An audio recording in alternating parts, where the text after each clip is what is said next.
I feel like there's no way I can turn it. Okay, so this is gonna be the key on like, come on, Michael.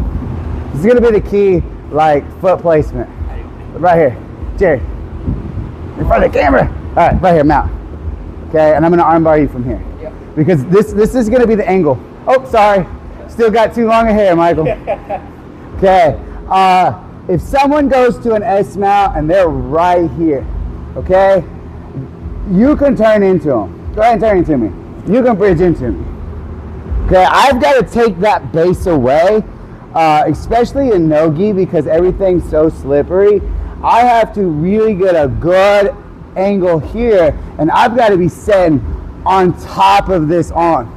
A lot of times in gi, I'm not like this because I want to be off because there's a lot more stuff I can flow with. But on no-gi, I want to be up like this and here and leaning like that. I don't want to be over the top because if I'm over the top, my head's right here. Even if I have like a good kickstand right here and he wants to just like try to square up to me and turn into me, I'm gonna have a hard time stopping that. Okay, so the only way to stop that is by pulling and pushing with your hips in and setting their weight in. So now if you try to square up to me, it's not where I'm as much, it's where I'm at, but it's all this right here.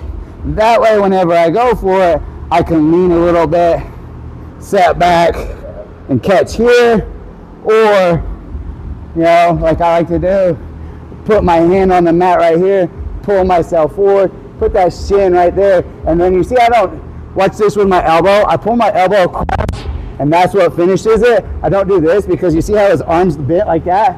When I bring my elbow, it's gonna straighten this arm out to where now it's straightened out, and I can push my hips forward. So, if they're not on their back, but they're turned away from you, is it bad to hunt the armbar? Yes. If they're like,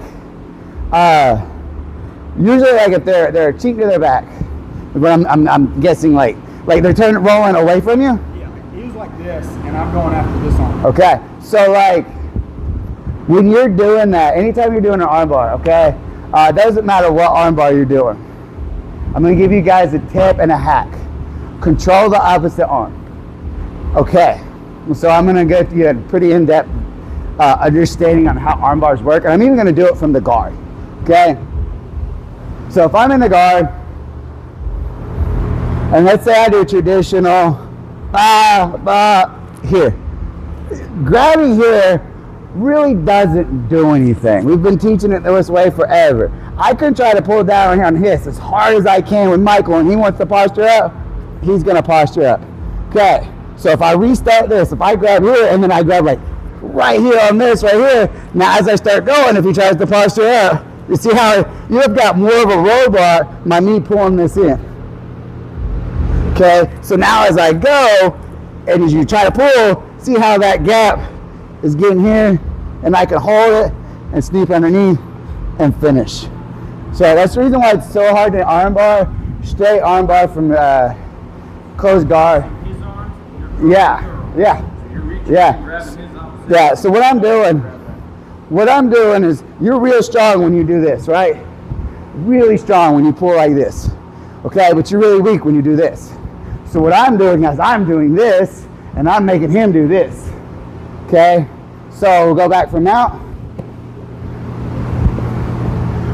When I get you, and I get my positioning, always my first grip is here. I have this arm trapped. This arm's not gonna get trapped any more than it already is. Okay, the only way I can get untrapped if he gets this elbow past my hips. My hips have already trapped the armbar. I don't need to worry about it anymore.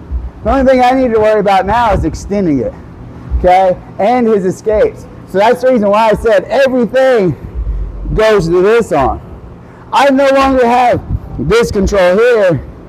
I'm controlled crook of the elbow to the wrist. Because this right here is extended as far as it's gonna get. My next thing I have to extend is this joint right here. The only way to extend this joint is long end of the lever. You see how I open my elbow up? And then I go here. If I do this, and you probably did this, you could roll into me, right? Roll, roll, roll, roll, roll. Ah, see right there, I can't finish it. That's the reason why I want to take my ear here, even if I don't put my hand on the mat. The reason why I want to put my hand on the mat is if he tries to roll this way, I've got a block there so it's easy to do that, and then I don't have to fall back. You're going to finish. Okay? So, that is the key to arm locks. Make them like this. It's much easier to straighten arms like this. Like this. You're real strong like this. I can pull like this. You do curls. You do like this. Okay? You do this. You don't do like this. Get their arms in weird angles, their elbows in weird angles that you don't normally move, and everything will be easier to manipulate. So if they're on their side, just take it back. Don't try to armbar. Okay, I'm not gonna say that. So like you're in technical mount when they're here.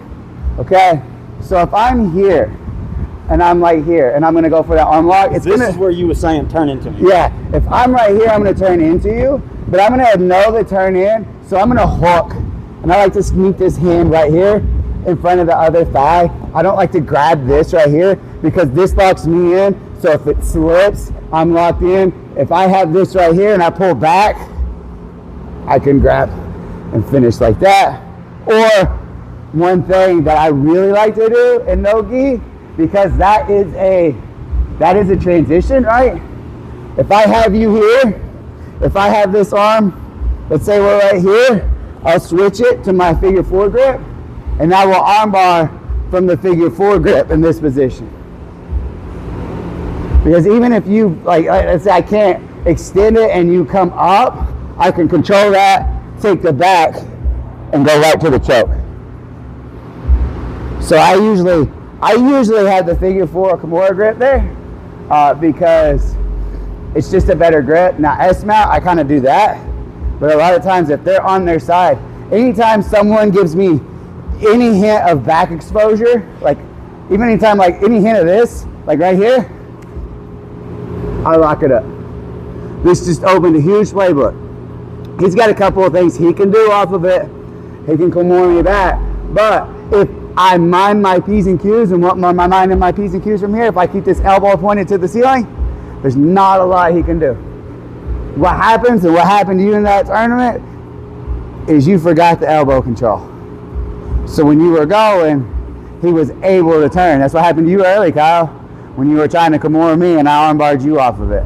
Whenever you're doing the Kimura, this elbow needs to be your number one thought process, and you take, this is what you take. You don't force anything, you take what they give you. You've got to be fluid, okay? Not like gender, but fluid like jiu-jitsu. So I generally, like if I'm here and they're up, I'm gonna switch to the figure 4 grip and probably try to go Kimura, maybe sit back here and then switch up to finish, okay?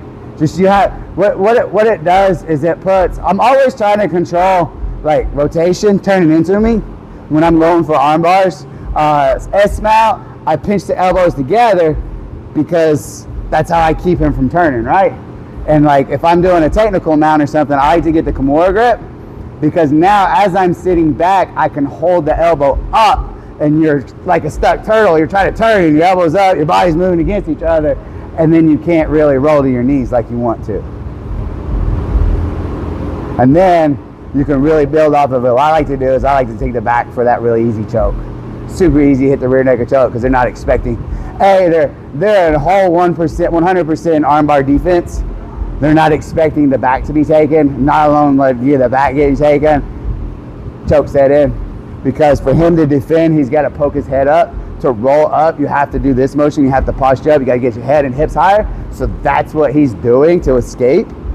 So you're using what he's doing to escape to set up your submission. That's jiu-jitsu. That's how an upper belt thinks. Okay? That help? Yeah. Okay. Hey, anybody got anything else they want to go over? Or y'all want to drill that? Or play around with that? Go over anything else?